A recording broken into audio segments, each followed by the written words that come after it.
ഒരു ദിവസമായില്ല അമ്മ മീൻകറി തന്നെ അപ്പം എന്തെങ്കിലും സ്പെഷ്യൽ ഉണ്ടാക്കാമെന്ന് പറഞ്ഞിട്ടുണ്ടായിരുന്നു മോള്. അപ്പം ഞാനെന്നാൽ ചിക്കൻ വാങ്ങിച്ചു കൊണ്ടാൽ പറഞ്ഞു രുചിയോട്. അപ്പോൾ ചിക്കൻ വാങ്ങിച്ചു കൊടുത്തിട്ടുണ്ട്.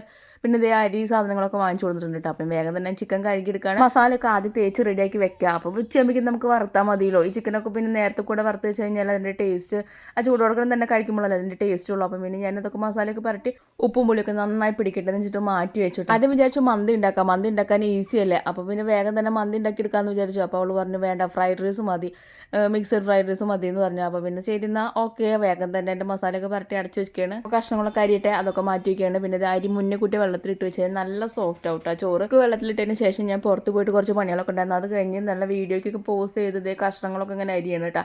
അപ്പോഴാണ് മോള് പറയണത് 12 മണി ആവാറായി അമ്മ, ചോറിനുള്ള സമയമായില്ലേ, വിശന്ന് തുടങ്ങിയെന്ന് പറഞ്ഞു. അപ്പോൾ ഞാൻ പറഞ്ഞു ചൂട് കൊടുക്കണം തന്നെ ഉണ്ടാക്കാമെന്ന് വിചാരിച്ചിട്ടല്ല, നീ ഒന്ന് വെയിറ്റ് ചെയ്യുമെന്ന് പറഞ്ഞു. പിന്നെ ചടപടാന്ന് പണികളായിരുന്നു. ഇന്ന് തിരക്കൂട്ടി കഴിഞ്ഞാൽ നമുക്ക് ഭയങ്കര ടെൻഷനാണല്ലേ. ഭക്ഷണത്തിൻ്റെ കാര്യത്തിൽ തിരക്കൂട്ടിയാൽ പിന്നെ പറയണ്ട. ചില്ലി ചിക്കൻ ഉണ്ടാക്കാമെന്ന് ആദ്യം വിചാരിച്ചിട്ടുണ്ടായിരുന്നു. അപ്പോൾ അതൊക്കെ ക്യാൻസൽ ചെയ്തു. ഇപ്പോൾ ചിക്കൻ ഫ്രൈ മാത്രം മതി എന്ന് പറഞ്ഞു. റൈസൊക്കെ വന്നിട്ടുണ്ട്. അപ്പം ഞാനത് പച്ചക്കറിയിലേക്ക് വേഗം തന്നെ അത് ഊറ്റിടുന്നുണ്ട് കേട്ടോ. റൈസ് ഊറ്റിടുന്നുണ്ട്. അപ്പോൾ എന്നിട്ട് വേഗം തന്നെ ഇളക്കി കൊടുക്കുന്നുണ്ട്. എല്ലാം ഇട്ടിട്ടുണ്ടെന്ന് ഉറപ്പ് തന്നെയല്ലേ, സംശയം. അപ്പോൾ പിന്നെ ടേസ്റ്റ് ചെയ്ത് നോക്കുമ്പോൾ ടേസ്റ്റ് ഉണ്ട്. അപ്പോൾ പിന്നെ എല്ലാവരും കൂടി ഇരുന്ന് കഴിക്കാനായിട്ട് പോവാണ് കേട്ടോ വേഗം.